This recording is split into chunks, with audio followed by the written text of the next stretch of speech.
Bismillahirrahmanirrahim. Assalamualaikum warahmatullahi wabarakatuh. Alhamdulillahirabbil alamin.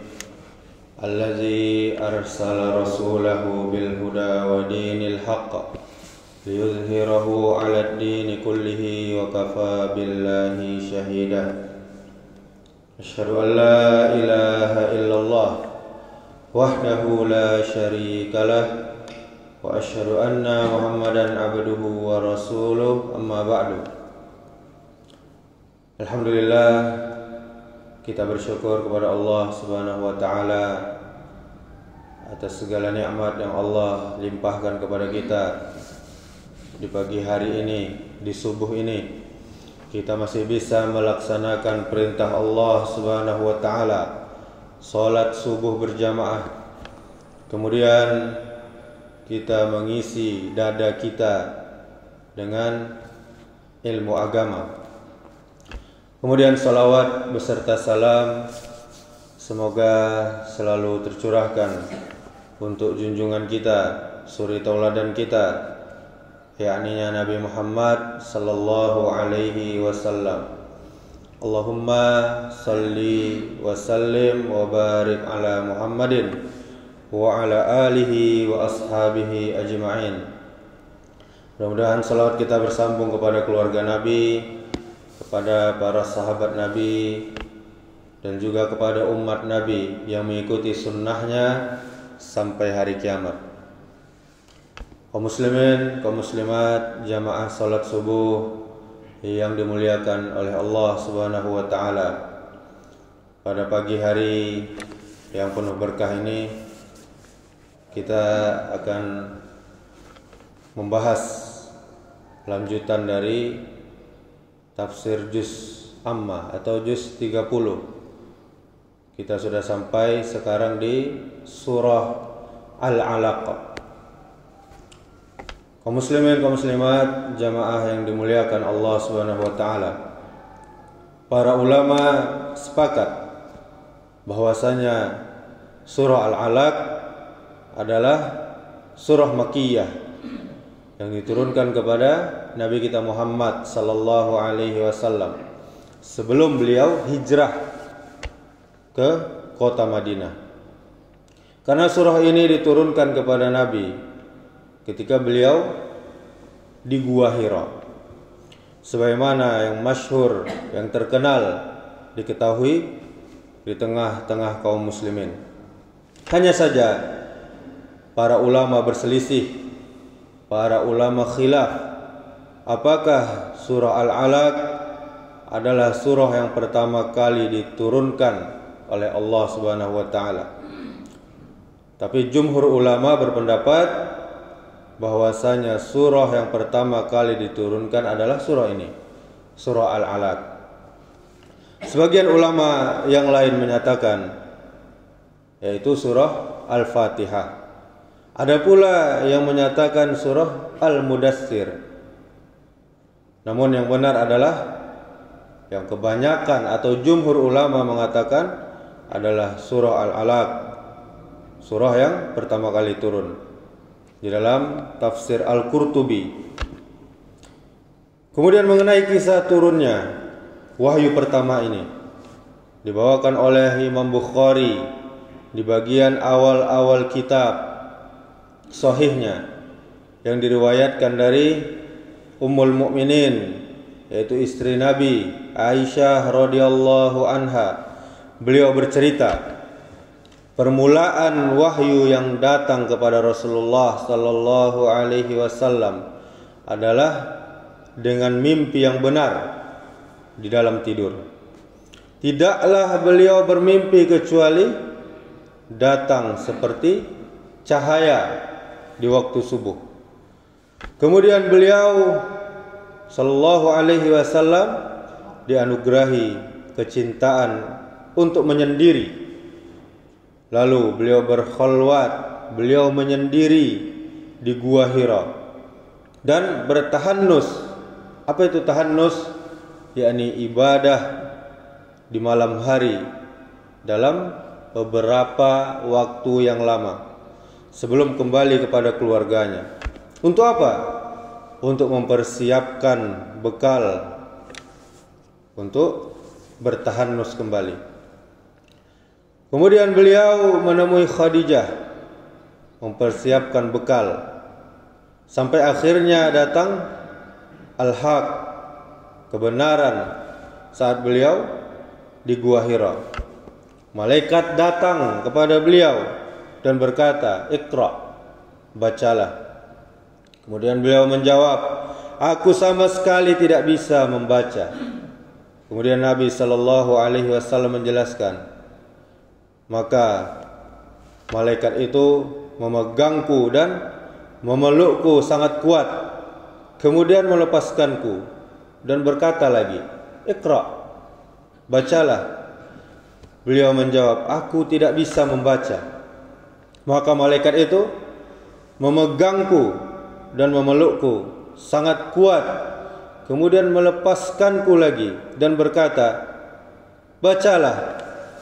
Beliau, Nabi kita, menjawab kembali, "Aku sama sekali tidak bisa membaca." Kemudian malaikat itu memegangku kembali dan memelukku untuk ketiga kalinya dengan sangat kuat, kemudian melepaskanku dan berkata lagi, "Bacalah dengan menyebut nama Tuhanmu yang menciptakan. Dia telah menciptakan manusia dari segumpal darah. Bacalah, dan Tuhanmu lah yang maha pemurah." Nabi kita Muhammad SAW kembali kepada keluarganya dengan membawa kalimat wahyu tadi dalam keadaan gelisah. Kemudian beliau menemui istrinya Khadijah binti Khuwailid seraya berkata, "Selimuti aku, selimuti aku." Beliau pun diselimuti oleh Khadijah hingga hilang rasa takutnya. Lalu beliau menceritakan peristiwa yang terjadi kepada Khadijah. "Aku mengkhawatirkan keburukan menimpa diriku." Maka apa kata Khadijah? "Demi Allah, Allah tidak akan mencelakakanmu selamanya, karena engkau adalah orang yang menyambung silaturahmi. Engkau suka membantu orang yang miskin, tidak punya apa-apa. Engkau membantu orang yang kesusahan. Engkau suka memuliakan, menjamu tamu, dan engkau suka menolong orang yang terkena musibah." Kemudian Khadijah radhiyallahu anha kemudian mengajak beliau untuk bertemu dengan seorang pendeta, Waraqah bin Naufal bin Asad bin Abdul Uzza, yakni putra dari pamannya Khadijah, yang waktu itu beragama Nasrani di zaman jahiliyah. Dia juga menulis buku dalam bahasa Ibrani, juga menulis kitab Injil dalam bahasa Ibrani sebanyak yang dia tulis. Saat itu Waraqah sudah tua dan matanya buta. Kemudian Khadijah berkata, "Wahai putra pamanku, dengarkanlah apa yang akan disampaikan oleh putra saudaramu ini." Kemudian Waraqah berkata, "Wahai putra saudaraku, apa yang sudah engkau alami?" Maka Rasulullah SAW menuturkan peristiwa yang dia alami selama dia berada di Gua Hira. Kemudian Waraqah berkata, "Ini adalah namus, yaitu penyampai rahasia Allah Subhanahu wa taala, seperti yang pernah Allah turunkan kepada Musa alaihissalam." "Duhai seandainya aku masih muda," kata Waraqah, "dan aku masih hidup saat kamu nanti diusir oleh kaummu." Kemudian Rasulullah SAW bertanya, "Apakah aku akan diusir oleh mereka?" Kemudian Waraqah menjawab, "Iya, karena tidak ada satu orang pun yang datang dengan membawa seperti apa yang kamu bawa ini, kecuali akan dimusuhi, kecuali akan disakiti. seandainya aku ada saat kejadian itu nanti, pasti aku akan menolongmu dengan semampuku. Tidak lama kemudian Waraqah pun meninggal dunia, lalu wahyu pun terputus. Kemudian Jabir bin Abdullah Al-Ansari bertutur tentang kekosongan wahyu sebagaimana yang Rasulullah sallallahu alaihi wasallam ceritakan. Ketika sedang berjalan, aku mendengar suara dari langit. Aku memandang ke arahnya, dan ternyata malaikat yang pernah datang kepadaku di Gua Hira duduk di atas kursi antara langit dan bumi. Aku pun ketakutan dan pulang dan berkata, selimuti aku. Maka Allah Subhanahu wa taala menurunkan wahyu, wahai orang yang berselimut, sampai firman Allah, dan berhala-berhala ditinggalkan. Sejak saat itu wahyu terus turun berkesinambungan. Hadis riwayat Bukhari nomor 3. Bapak Ibu kaum muslimin, kaum muslimat, jamaah yang dimuliakan Allah Subhanahu wa taala. Inilah kisah turunnya surah Al-Alaq sebagai wahyu yang pertama kali turun. Akan tetapi yaitu ayat pertama hingga ayat kelima saja.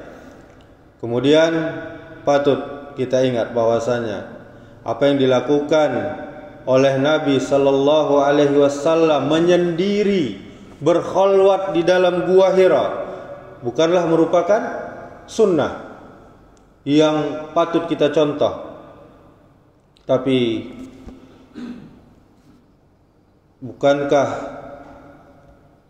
dituntunkan juga bagi sahabat dan umatnya yang datang setelahnya untuk melakukan hal tersebut. Coba kita lihat, tidak ada riwayat para sahabat yang melakukan seperti yang dilakukan oleh Nabi sallallahu alaihi wasallam. Itu khusus Nabi sallallahu alaihi wasallam. Dan di Gua Hira bukan termasuk tempat yang berkah sebagaimana dianggapkan oleh orang-orang. Kemudian sebagian orang berlebih-lebihan sampai ada yang mengatakan bahwasanya kenabian itu adalah perkara yang bisa diusahakan. Salah satunya dengan cara berkhalwat tadi atau betapa di dalam gua, sebagaimana keyakinan orang-orang yang menyimpang seperti para ahli filsafat. Meyakini hal seperti itu merupakan kekufuran. Seandainya memang benar demikian, niscaya manusia akan berlomba-lomba untuk mengusahakannya. Lalu apa yang akan terjadi? Muncul nabi-nabi baru setelah Nabi sallallahu alaihi wasallam. Sedangkan Nabi kita bersabda, sesungguhnya akan ada pada umatku 30 orang pendusta yang mengaku nabi, padahal akulah penutup para nabi. Tidak ada nabi lagi setelahku, kata Nabi sallallahu alaihi wasallam di dalam hadis riwayat Tirmizi nomor 2219. Kemudian selain itu, apa yang dilakukan Nabi dengan cara berkhalwat, menyendiri, bertapa di Gua Hira tidak ada hubungannya dengan diangkatnya beliau menjadi nabi. Hal tersebut beliau lakukan semata-mata untuk bertahannus, yaitu untuk merenung keagungan Allah Subhanahu wa taala, atau untuk menjauhkan dirinya dari kerusakan kaumnya. Pada saat itu yang tenggelam dalam kesyirikan, yang tenggelam dalam kemaksiatan, sama sekali bukan agar diangkat menjadi nabi. Oleh karena itu, ketika malaikat Jibril datang, Nabi juga kaget, Nabi terkejut, bahkan ketakutan. Ada keburukan yang akan menimpa dirinya. Seandainya Nabi berniat ingin jadi seorang Rasul, tentu itu memang yang Nabi cari-cari. Lagi pula, siapa yang mengajari atau membimbing Nabi untuk menempuh cara menjadi Rasul? Demikian pula nabi-nabi sebelumnya, tidak ada yang melakukan seperti apa yang dilakukan Nabi, yaitu menyendiri.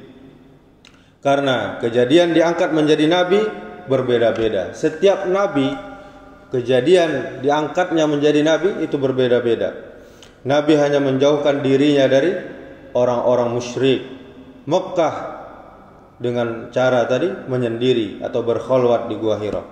Tiba-tiba turunlah malaikat Jibril yang membawa wahyu kepada beliau. Di dalam kisah tersebut dinyatakan bahwasanya Nabi tidak bisa membaca ketika disuruh oleh Jibril alaihissalam untuk membaca sebagaimana apa yang dibaca oleh Jibril. Demikianlah keadaan Nabi. Beliau adalah seorang ummi. Apa itu ummi, Bapak Ibu? Yaitu tidak bisa membaca dan tidak bisa menulis. Kata para ulama, Allah sengaja menurunkan wahyu kepada Nabi Muhammad yang tidak bisa baca tulis. Untuk apa? Agar bisa menjadi bukti bahwasanya Al-Quran itu datangnya dari Allah Subhanahu wa ta'ala dan bukan karangan Nabi sendiri. Seandainya Muhammad bisa membaca dan menulis, maka orang-orang musyrikin akan menuduh Al-Quran itu adalah karangan Muhammad sendiri. Allah berfirman, "Wa ma kunta tatlu min qablihi min kitabin wala takhutuhu biyaminika idzal lartabal mubtilun." Dan engkau Muhammad tidak pernah membaca sesuatu kitab sebelum Al-Quran, dan engkau tidak pernah menulis suatu kitab dengan tangan kananmu. Sekiranya engkau pernah membaca dan menulis, niscaya ragu orang-orang yang mengingkarinya. Dalam surah Al-Ankabut ayat 48. Oleh karena itu Bapak Ibu jamaah yang dimuliakan Allah Subhanahu wa taala, para ulama berselisih pendapat tentang keadaan Nabi yang tidak bisa baca tulis ini berlangsung sampai Nabi meninggal dunia atau semasa hidupnya beliau akhirnya bisa baca dan menulis. Namun para ulama merojihkan, menguatkan pendapat bahwasanya Nabi tidak bisa membaca dan menulis sampai beliau meninggal dunia. Untuk menunjukkan bahwasanya Al-Quran seluruhnya dari Al-Fatihah sampai An-Nas itu seluruhnya adalah turun dari Allah Subhanahu wa taala. Namun mereka tetap saja menuduh Nabi seorang pendusta. Sebagaimana perkataan mereka di dalam Al-Quran, Allah berfirman di dalam surah Al-Furqan yang artinya, dan mereka berkata itu hanya dongeng-dongeng orang terdahulu yang diminta agar dituliskan, lalu dibacakanlah dongeng itu kepadanya setiap pagi dan petang. Akan tetapi karena bahasanya yang tinggi dari sisi balaghahnya yang tidak mungkin turun melainkan dari Allah langsung, banyak orang-orang musyrikin kala itu begitu mendengarkan Al-Quran dilantunkan kepada mereka, maka mereka langsung masuk ke dalam Islam. Inti pembicaraan surah Al-Alaq adalah tentang karunia Allah Subhanahu wa taala yang diberikan kepada manusia berupa ilmu. Berbeda dengan surah yang lainnya seperti surah At-Tin yang inti pembicaraannya adalah berkaitan dengan karunia Allah berupa fisik atau tubuh yang sempurna. Sudah merupakan hal yang dimaklumi bahwasanya seorang manusia yang memiliki tubuh yang indah namun tidak disertai dengan ilmu yang benar, namun maka yang orang tersebut tidak ada nilainya sama sekali. Dia akan bernilai jika keindahan fisiknya dibarengi dengan ilmu yang benar. Allah Subhanahu wa taala berfirman, kita bacakan awal surah, Iqra bismi rabbikal ladzi khalaq. Bacalah dengan menyebut nama Tuhanmu yang telah menciptakan. Di antara kaidah tafsir yaitu jika ada fi'il muta'addi, yakni kata kerja yang seharusnya mempunyai objek namun objeknya tidak disebutkan, maka memberi faedah keumuman. Di dalam ayat ini disebutkan kata khalaq, menciptakan tanpa disebutkan objeknya, sehingga maknanya adalah menciptakan seluruhnya, segala sesuatu. Kemudian Allah berfirman di ayat 2, khalaqal insana min 'alaq. Dia telah menciptakan manusia dari segumpal darah. Kata alaq adalah segumpal darah yang menggumpal, yang masih basah. Kata alaq merupakan bentuk jamak dari alaqah, yang bermakna sesuatu yang menempel, terkait atau terikat di dalam tafsir Al-Qurtubi.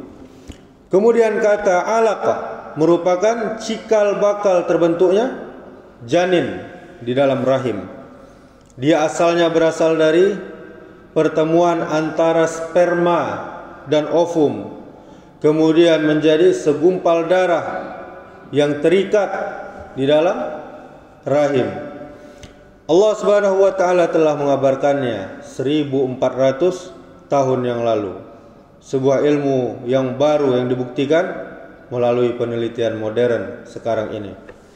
Kemudian ada yang berpendapat bahwa Allah Subhanahu wa taala ingin menjelaskan betapa besar kadar nikmat Allah kepada manusia, di mana Allah menciptakannya dari segumpal darah yang berasal dari air mani yang hina, lalu Allah merubahnya menjadi manusia yang sempurna. Dalam tafsir Al-Qurtubi juz 20 halaman 119. Kemudian di ayat selanjutnya Allah berfirman, Iqra wa rabbukal akram. Bacalah dan Tuhanmu lah yang mulia. Allah kembali menyuruh Nabi Muhammad lewat Jibril untuk membaca ini. Kemudian menunjukkan pentingnya membaca. Oleh karena itu, menuntut ilmu merupakan ibadah yang sangat mulia, yang agung. Kemudian allazi 'allama bil qalam, yang mengajarkan manusia dengan pena. Di antara anugerah Allah adalah mengajarkan ilmu manusia dengan perantara pena. Sebagian ahli tafsir menyatakan Allah menyebutkan pena karena di zaman bangsa Arab dulu mereka lebih mengutamakan hafalan, bukan tulisan. Mereka bisa menulis, tetapi mereka jarang menulis karena hafalan mereka kuat pada saat itu. Kemudian Allah Subhanahu wa taala menyebutkan bahwasanya di antara ajaran Allah kepada manusia adalah menulis. Manfaat tulisan itu luar biasa, Bapak Ibu. Tidaklah ilmu-ilmu para ulama terdahulu bisa kita nikmati oleh manusia zaman sekarang kecuali dengan tulisan-tulisan mereka. Seandainya tidak ada tulisan, niscaya ilmu-ilmu ulama akan hilang. Begitupun dengan Al-Quran, begitupun dengan hadis-hadis Nabi bisa terjaga sampai sekarang karena ditulis selain dihafalkan. Oleh karena itu Nabi bersabda, qayyidul ilma bil kitab. Ikatlah ilmu dengan menulisnya.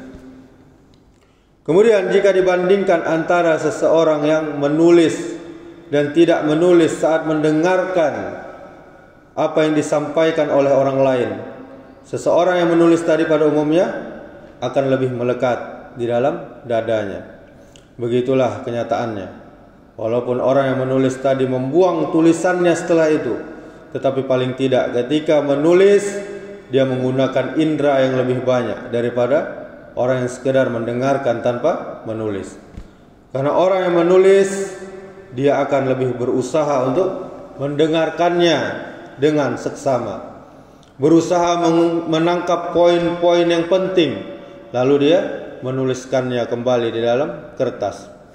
Al-Imam Ibnu Katsir berkata, ayat ini mengingatkan bahwa di antara kebaikan Allah Subhanahu wa taala adalah mengajarkan manusia ilmu tentang apa yang dia belum mengetahuinya.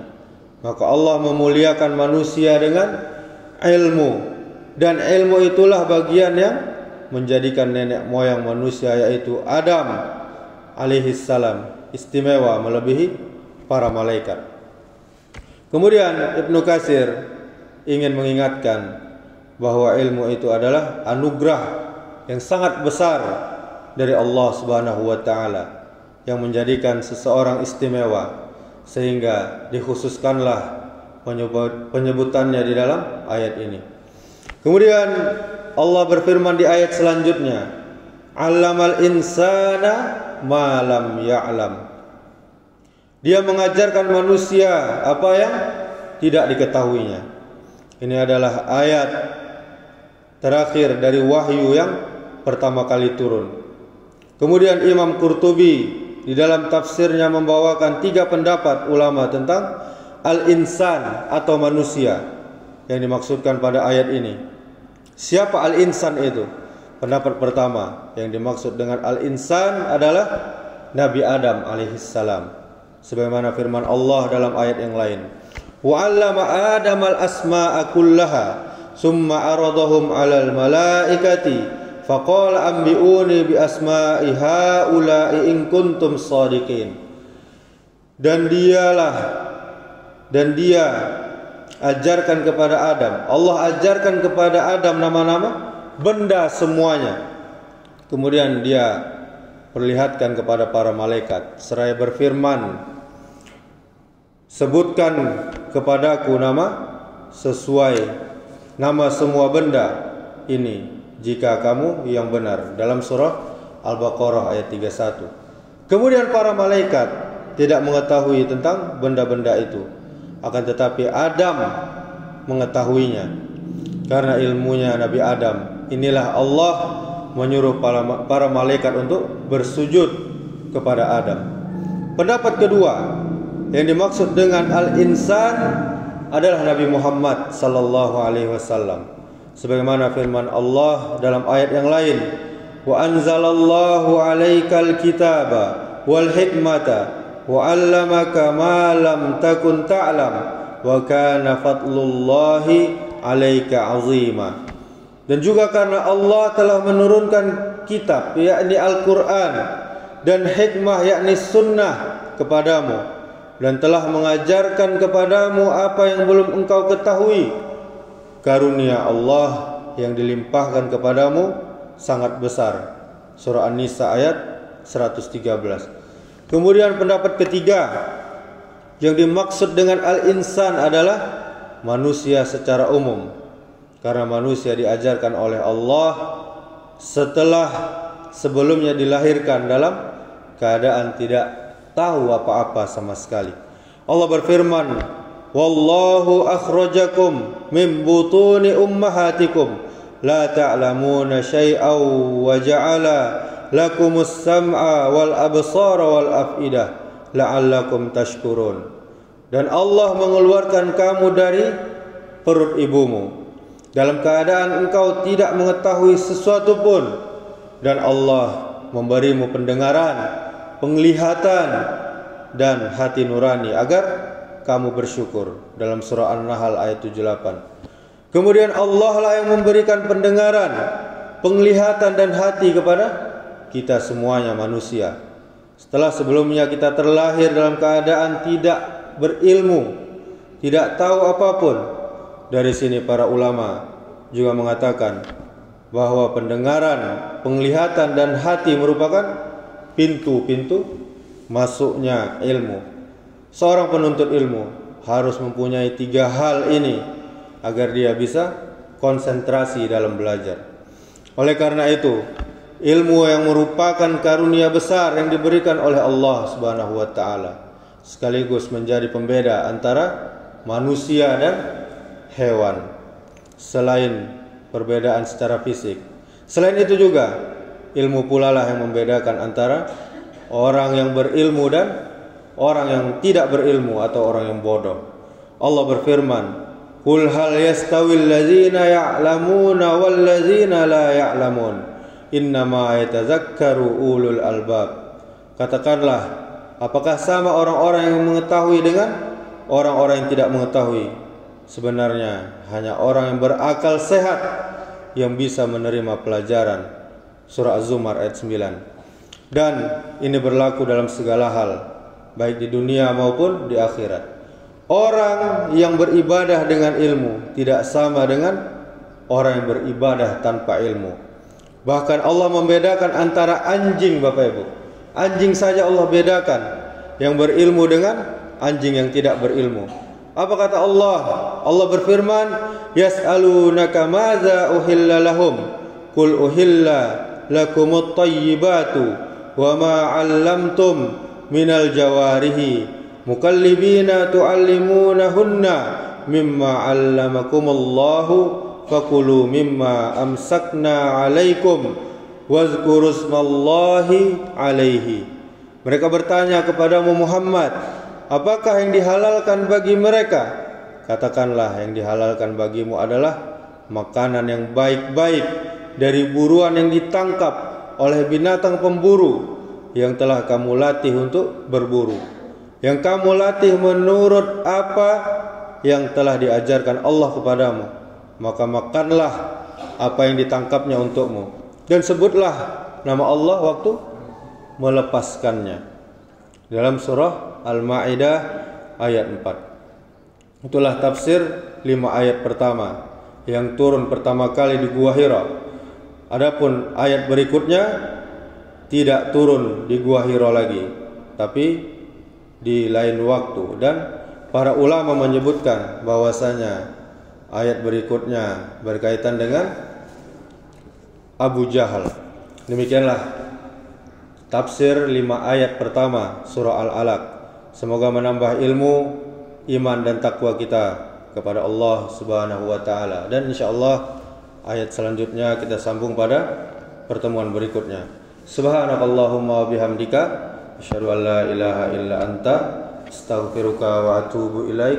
Assalamualaikum warahmatullahi wabarakatuh.